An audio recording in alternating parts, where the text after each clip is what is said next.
Hi, John here, and it's awesome that you stopped by. Welcome to the third episode of Sports Racer Interviews, an opportunity to get to know the sports racers, the folks who populate the forums over at zayfrank.com, just a little bit better.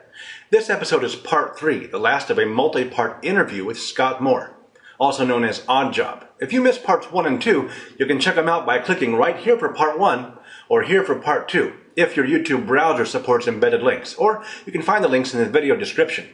In this episode, Scott answers Sports Racers' questions, and this one is a little bit longer than the others, but it's really good, so I hope you dig it. Want to know more about this project? Check out the info in the video description. Read up, jump on board, and hopefully we'll see you around in the forums. All right, let's go.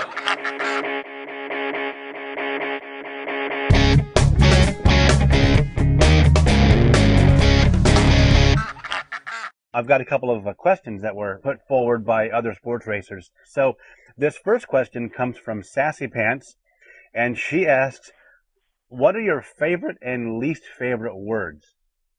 Sassy Pants, I believe, was Sleepless Fish? That's correct, yeah. Okay, because she's Sassy Pants over on the wiki that Autodestructive put up. So what are my most favorite and least favorite words? Yeah. Let's see. Well, when you were sort of, prepping me for the interview, and you told me this, the one that popped into my head was insegrevious, which isn't really a word. Now, is that one of your favorite or least favorite? Because I can't tell. No, that's one of my favorite words.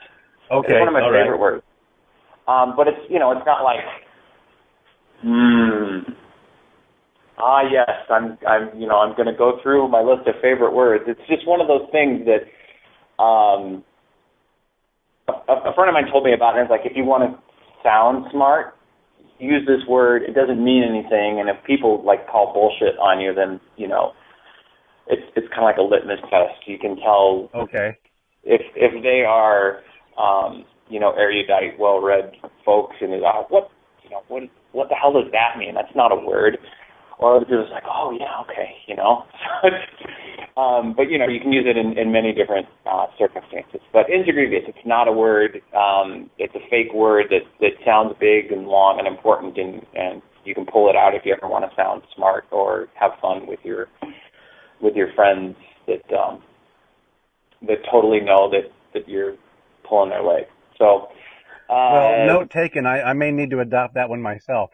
I tend to like simple words, like grace and joy, and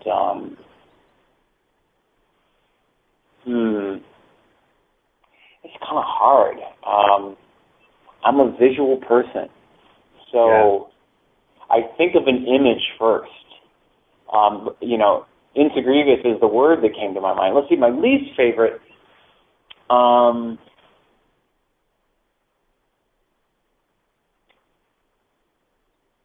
Okay, when I first moved to Minnesota many years ago, somebody called me a dink, D-I-N-K. Okay. And it's like, a dick or an asshole or something like that. And I just, what? So, yeah, I don't like that word. I hadn't heard that one before. Yeah, it's just such certain curses and swears, a curse, Exposure! If you're going to curse somebody, you want to inflict pain.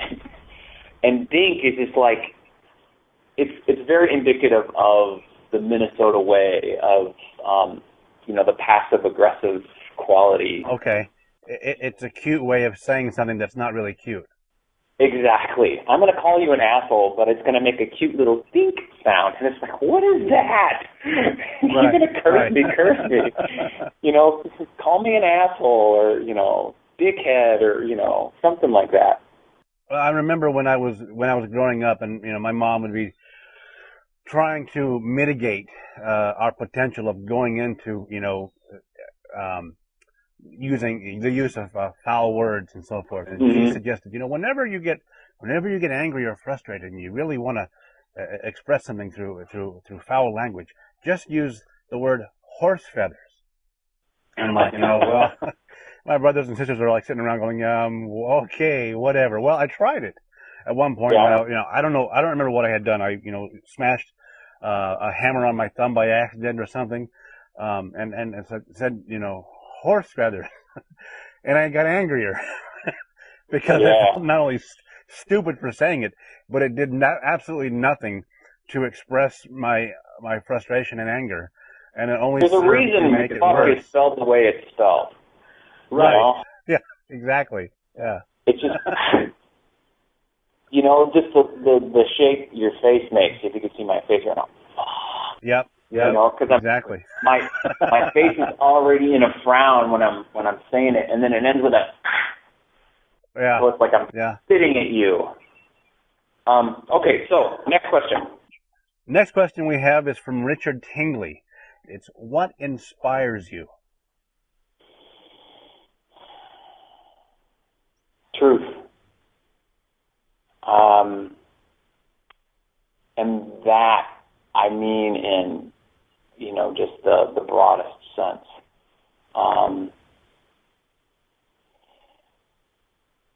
If I see, who was I recalling this for? Oh, one of the project ideas that I had, which was the eternal upward spiral of positivity.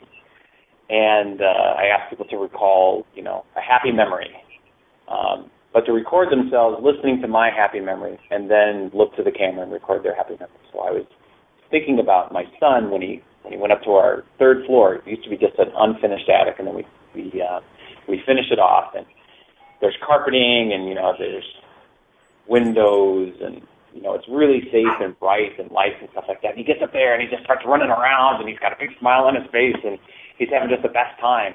And that, that is truth and purity. Sort of like came into my mind at the same time, because that is just, it's genuine. The joy he was experiencing, and that is truth. There's nothing. He's not putting on airs. There's nothing fake about that, and that inspires me.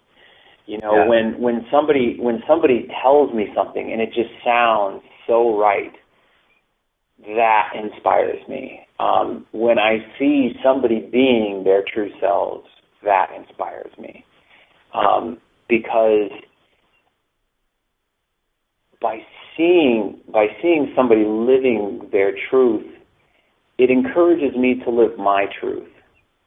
And so much of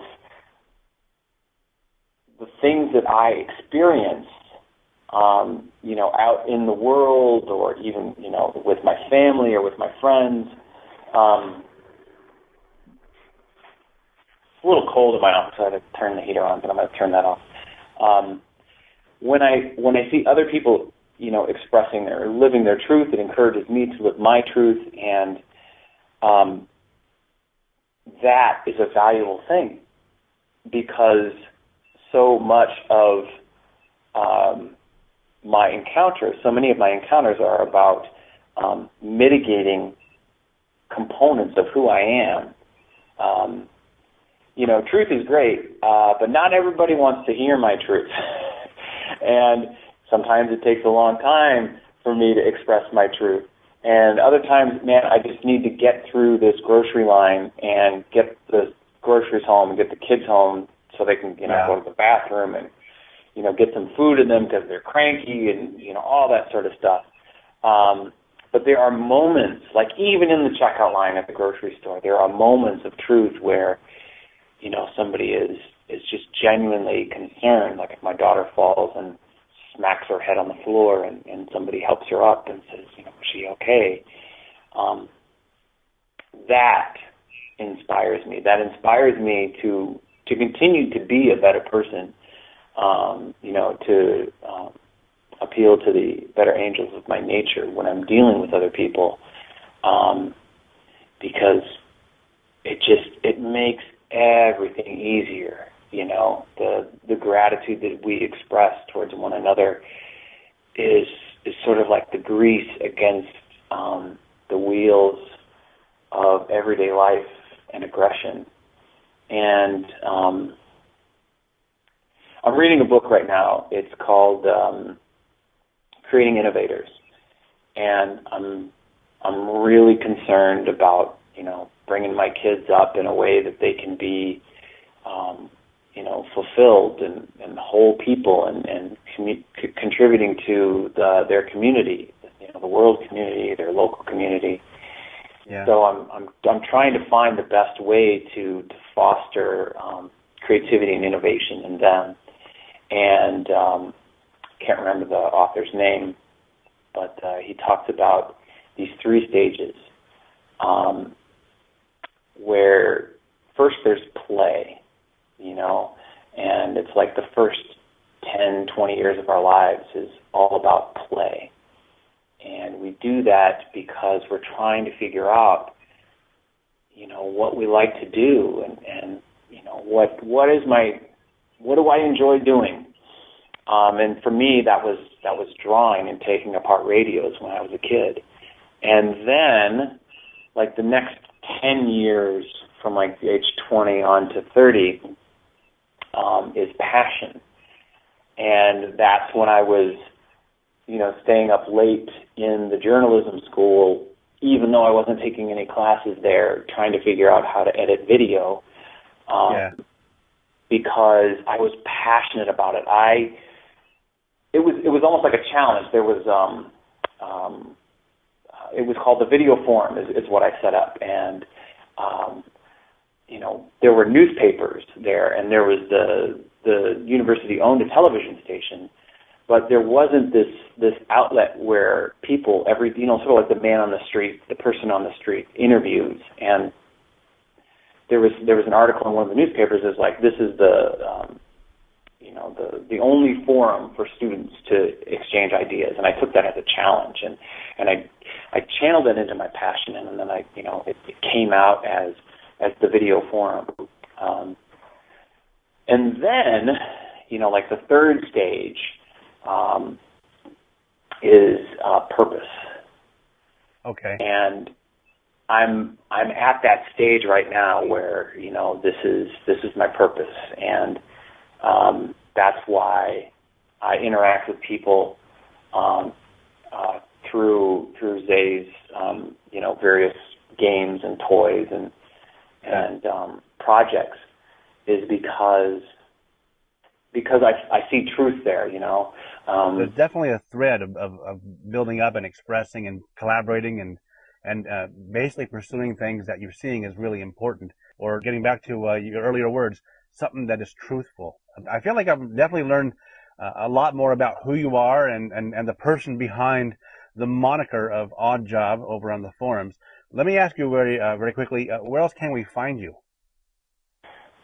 Well, I'm on Google+. I'm on Facebook. If you go to affirm.me, there's links to my blog and Twitter there. But that's for affirm.me. Let's see. Just go to the forum and connect to me there. You can also go to about.me /Scott Moore, and that's got a list of all of my blogs and everything. I've got so many different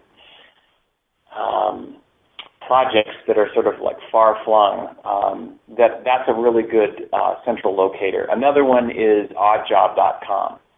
Let's just use that one. That'll be easy for people to remember. AwedJob.com that's AwedJob.com. Yeah. And that's that's AUEDJOB. I'll put links down there underneath the frame, and also in the video description as well. And you can also, of course, always check out what AwedJob, what Scott is up to over on the forums at ashow.zayfrank.com. And Scott, I really want to thank you very much for taking the time out to share a little bit about yourself with us today, and I look forward to catching up with you more over on the forums over at zayfrank.com. Well, thank you, John. My camera, my tape just ran out.